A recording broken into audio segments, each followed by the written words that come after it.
Hi friends. இந்த வீடியோவில் food செயின்னா என்ன, அதாவது உணவு சங்கிலினா என்ன, அதில் இருக்க குழப்பங்கள் எல்லாத்திற்குமான விடை இந்த வீடியோவோட எண்டில் கண்டிப்பாக உங்களுக்கு கிடைக்குங்கிறதுக்கு நான் கேரண்டி. வாங்க வீடியோக்குள்ளே போகலாம். அது என்ன வீகனிசம், அது என்ன வெஜிடேரியனிசம், எங்கே பார்த்தாலும் பரவிக்கிட்டு இருக்கு. அது என்ன அசைவம் சாப்பிடக்கூடாதுன்னு சொல்லிட்டு இருக்காங்க. அசைவம் சாப்பிட்றவங்களாம் ஏதோ குற்றவாளியை போல பார்க்குறாங்களே, ஏன் இப்படி பார்க்குறாங்க? இது ஒரு ஃபுட் செயின் தானே. அசைவம் சாப்பிட்றது தப்புனா காட்டில் சிங்கம் புலியெல்லாம் மான்களையும் இல்லை ஆடுகளையும் வேட்டையாடி சாப்பிட்டுக்கிட்டு தானே இருக்கு. அது அப்படி சாப்பிடலன்னா அங்கே ஃபுட் செயின் பிரேக் ஆகிடும் இல்லையா?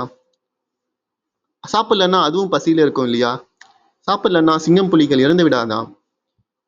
ஃபுட் செயின் பிரேக் ஆகி விடாதா? ஃபுட் செயின் பிரேக் ஆகிடுச்சுன்னா என்ன ஆகும்? உலகமே அழிஞ்சு போயிடாதா? இதுதானப்பா சயின்ஸ் சொல்லியிருக்காங்க அப்படின்னு நினச்சிங்கன்னா உங்களுக்கான பதில் இந்த வீடியோவில் கண்டிப்பாக கிடைக்க போகுது. அதில் மிக முக்கியமாக நம்ம பார்க்க போகிறது என்ன அப்படின்னா, வள்ளல் பெருமானார் ஜீவகாருண்யத்தை பற்றி சொல்லியிருக்காரு. அப்படி அவர் ஜீவகாருண்யத்தை பற்றி சொன்னதோடு மட்டுமில்லை, இது போன்ற கேள்விகள் நமக்கு எழும்னு தெரிஞ்சு இதற்கான பதிலையும் சொல்லியிருக்காரு. முதல்ல அந்த பதில் என்னன்ட்டு நம்ம பார்ப்போம். மாமிச ஆகாரம் புலி முதலாகிய துட்ட மிருகங்களுக்கு நியதி ஆகாரம் அல்லவோ என்றறிய வேண்டில், அது அவ்வுயிர்களுக்கு சிருஷ்டி நியதி ஆகாரம் அல்ல, பரம்பரை வழக்கத்தார் பெற்ற ஆகாரமாமென்றறிய வேண்டும். ஆகலில் அதை நிவர்த்தி செய்வித்து சத்துவ ஆகாரங்களை புசிக்கும்படி செய்யவும் கூடும். ஒரு சீலமுடையவன் கிரகத்தில் வழங்குகின்ற பூனைக்கும் நாய்க்கும் வேறிடங்களிற் போய் அசுத்த ஆகாரங்கொள்ளாமல் காவல் செய்து அடிநாள் தொடங்கி சுத்த ஆகார வழக்கமே செய்விக்கின்றான். அவைகள் அவைகளை புசித்து உயிர் வழங்கி வருகின்றன. அப்படியே புலி சிங்கம் முதலிய துட்டவர்க்கங்களையும் மேல் நின்று சுத்த ஆகாரத்தில் பழக்குவாரில்லாமையால் அசுத்தாகாரங்களை பழக்கத்தார் புசிக்கின்றனவென்றறியலாம். ஆகலில் ஒரு சீவனைக் கொன்று மற்றொரு சீவனுக்கு பசியாற்றுவித்தல் கடவுளருளுக்குச் சம்மதமுமல்ல, சீவகாருணிய ஒழுக்கமுமல்ல என்று சத்தியமாக அறிய வேண்டும். இதில் வள்ளல் பெருமானார் தெள்ளத் தெளிவாக நமக்கு கூறிவிட்டார். இதில் நம்மளுடைய குழப்பம் எல்லாம் தீர்ந்திருக்கும்னு நம்புகிறேன். இருந்தாலும் இதை நம்ம உருவாட்டி படித்து பார்க்கலாம். மாமிச ஆகாரம் புலி முதலிய துஷ்ட மிருகங்களுக்கு நியதி ஆகாரம் அல்லவா அப்படின்னு என்ன கேட்கிறாருன்னா, இது நியதி ஆகாரம்னா இயற்கையாகவே இயல்பான ஆகாரம் தானே. புலி முதலிய விலங்குகளுக்கு மாமிசம் சாப்பிட்றது இயற்கை தானே, இயல்பு தானே அப்படின்னு ஒரு கேள்வி உங்களுக்கு வந்துச்சு அப்படின்னா அதுக்காக பதில் சொல்றாரு. என்று அறிய வேண்டில் அப்படின்னு நம்ம தெரிஞ்சுக்கணும் அப்படின்னா, அது அவ்வுயிர்களுக்கு சிருஷ்டி நியதி ஆகாரம் அல்ல. சிருஷ்டி நியதி, அந்த உயிர்கள் பிறக்கும் பொழுது இல்ல பிறந்ததற்கான காரணம் இருக்குல்ல. சிருஷ்டினா ஒரு உயிர் உருவாகுது, இந்த உலகத்துக்கு வருது, சிருஷ்டிக்குதுன்னு சொல்லுவோம். அப்படி அது வரப்போ அதுக்கு நியதியாகவே இயல்பாகவே இதைதான் சாப்பிடணும், மாமிசம் தான் சாப்பிடணும்னு அதுக்கு எழுதப்பட்டு அனுப்பியிருக்காங்களான்னு கேட்டா இல்லை. அதுக்கான ஆகாரம் அது இல்லை அப்படின்னு சொல்றாரு. அது எப்படி நம்ம தெரிஞ்சுக்கலாம்னு சொல்றாரு. பரம்பரை வழக்கத்தார் பெற்ற ஆகாரம் என்றறிய வேண்டும். எப்படி பரம்பரையா வந்த வழக்கம் இருக்குல்ல. இப்ப எப்படி நம்ம நம்ம வீட்டுல நமக்கு குலம்லாம் சொல்லுவாங்க, இது ஏதாவது சொல்லுவாங்கல்ல. இப்ப ஜாதி மதம் இதெல்லாம் நம்ம எதிர்க்கிறோம்ல. ஜாதி இப்ப இருக்க ஜென்ரேஷன்ல நம்ம யாருமே ஏத்துக்கிறது இல்லை. இப்படி போயிட்டு இருக்கப்போ இதெல்லாம் எப்படி வந்துச்சுன்னா காலம் காலமா பழக்க தோஷத்தால வந்தது. அதுவும் பரம்பரை வழக்கத்தால வந்தது, நம்ம முன்னோர்கள் செஞ்சதால வந்தது. அதை போலவே அந்த புலிகளுக்கு முன்னோர்கள், அதோடைய அப்பா புலி தாத்தா புலி இவர்கள் எல்லாம் என்ன பண்ணிட்டாங்கன்னா இந்த மாதிரி மாமிசம் சாப்பிட்டுட்டு வந்தாங்க. இந்த பழக்க தோஷத்தால புறக்கக்கூடிய புலிகளுமே அதை சாப்பிடுது அப்படின்னு சொல்றாரு. அப்படிதான் இதுக்கு இந்த ஆகாரம் பழக்கத்துக்கு வருது. அதுக்கு அது வரலும் அதுக்கு இயல்பாகவே அது கிடையாது, அது ஆகாரம் இல்லை. ஆகலில் அதை நிவர்த்தி செய்வித்து சத்துவ ஆகாரங்களை புசிப்பிக்கும்படி செய்யவும் கூடும்.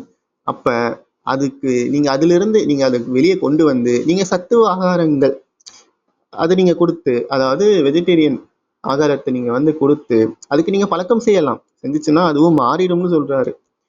ஒரு சீலமுடையவன் கிரகத்தில் பதுங்குகின்ற பூனைக்கும் நாய்க்கும் வேறு இடங்களில் போய் அசுத்த ஆகாரம் கொள்ளாமல் காவல் செய்து அடிநாள் அடிநாள் தொடங்கி சுத்த ஆகார வழக்கமே செய்விக்கின்றான். இப்போ நம்ம ஒரு பெட்டு வளர்க்குறோம்ல, ஒரு பூனை வளர்க்குறோம், நாய் வளர்க்குறோம், இதெல்லாம் நம்ம வந்துட்டு ஒரு பெட்டு வளர்க்குறப்போ நம்ம என்ன பண்ணுறோம், அது சின்ன குட்டியாக இருக்கும் போதே வாங்கிட்டு வந்து ஒரு நாயை வந்துட்டு நம்ம வளர்க்க ஆரம்பிக்கிறோம் பெட்டா. அப்படி நம்ம அதை வளர்க்க ஆரம்பிக்கும் போது என்ன பண்றோம், சின்ன இதுல இருக்கும் போதே நமக்கு அதை பார்த்து பார்த்து இதுதான் கொடுக்கணும், இதுதான் உணவு கொடுக்கணும்ட்டு நம்ம பார்த்து பார்த்து கொடுக்குறோம். அப்படி நம்ம சில பேர் வந்துட்டு அந்த மாதிரி டாக்ஸ்க்கு வந்துட்டு வெஜ் ஃபுட்ஸ் கொடுத்து வளர்க்குறாங்க. அப்படி அது வெஜ் ஃபுட்ஸ் கொடுத்து வளர்க்கும் போது அது வெஜ் மட்டும் தான் சாப்பிடும், அதுக்கப்புறம் அது அசைவம் சாப்பிட்றது கிடையாது, அது மாறிடுது.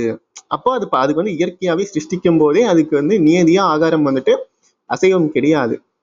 சரிங்களா? அப்ப நம்ம வந்து அது சின்ன வயசுல இருந்து பார்த்து பார்த்து வந்தோம் அப்படின்னா அது சைவம் உண்டு உயிர் வாழும்னு சொல்றாரு.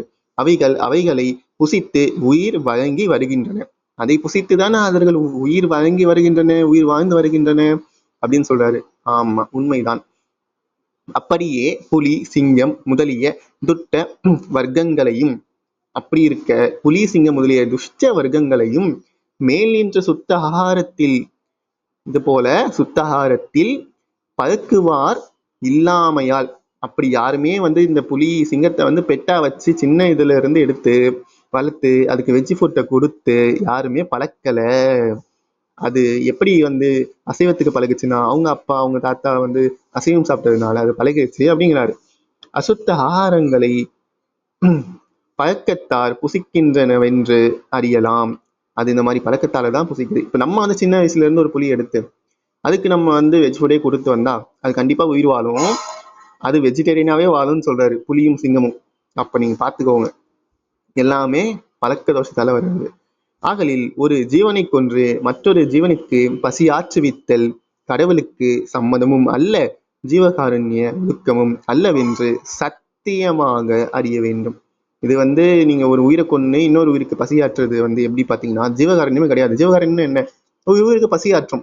பாவம், அச்சச்சோ இந்த பாவம் நாய் வந்துட்டு பசியில இருக்கே அப்படின்னு சொல்லி என்ன பண்ணுவாங்க, போயிட்டு ஆட்டுக்கறியும் கோழிக்கறியும் எடுத்து வந்து கொடுத்தாங்க அப்படின்னா அச்சச்சோ அங்க உயிர் பசியில இருக்கு அப்படின்னு வருது இல்ல ஒரு உருக்கம், அது உண்மையான உருக்கமே இல்லை, அது ஜீவகாருண்யமே கிடையாது அப்படின்னு சொல்லிட்டாரு.